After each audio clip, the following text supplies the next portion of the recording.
I've got one message that I'm like delivering, and I care about it.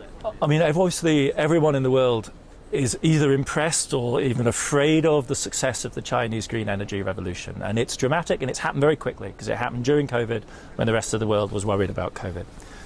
And it's going at incredible pace. And if China continues on the pace that it's currently at, it's actually taking us towards the objective of net zero by 2060 for China. And it provides the technology for everyone else in the world to make that transition to. And the rest of the world is not reacting with open arms and embracing that technology. And that makes it all the more important that the Chinese government understand how significant, not the long trajectory, but the last 2 or 3 years are in driving this momentum.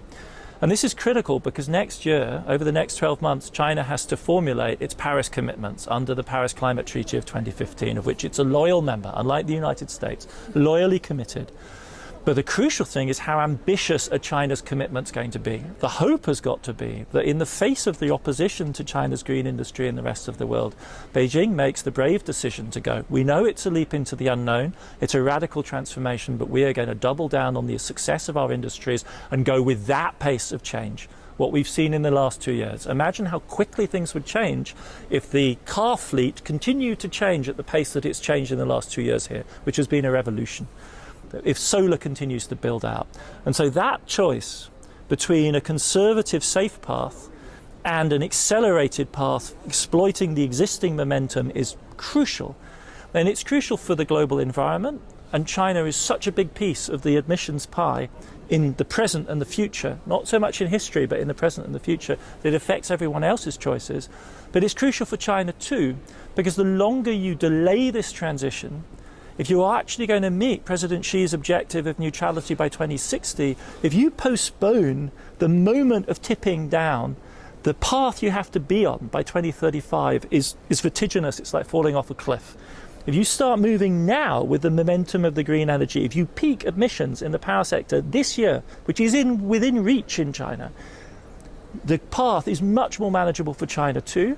And because it builds momentum, it's more credible because more and more actors will pile into this space. Contrary to the Western idea, Chinese success in green energy is not built on subsidy alone, right? It's built on the combination of clear political direction, subsidy, yes, but then huge entrepreneurship within the private sector and the willingness of Chinese consumers and households to rapidly adopt new technologies.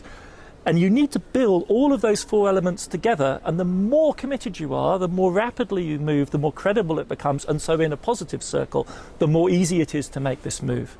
It's a huge challenge to China, for China to get to net zero by 2060, but the more rapidly and at the bigger scale you embark on that shift, the better the chance of actually meeting that objective.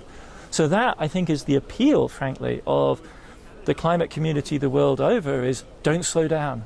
You need that momentum, you need that speed, you need that escape velocity. So for heaven's sake, don't slow down. That is, of all the policy decisions that Beijing has to make, to my mind, along with the issue of the care economy and thinking about what the vast majority of people will do in the future, this is the really pivotal one. But how does the global resistance, especially from Europe, will affect that transition? It shouldn't. This is the crucial thing. Just power on. We heard from Chinese experts at lunch today. There is huge, ample demand within China itself. Exports are not the main driver of this process. That's a Western myth, right? Chinese firms export to Western markets because you can earn really handsome profits there. You're not dumping. This isn't panicked exporting by companies which can't make profit in China. It's companies that just say, well, there's a market for these goods at even higher profits elsewhere, so why not sell them there? Why is there a profit? Because European producers are just not competitive and American firms are hardly doing any EV vehicles at all.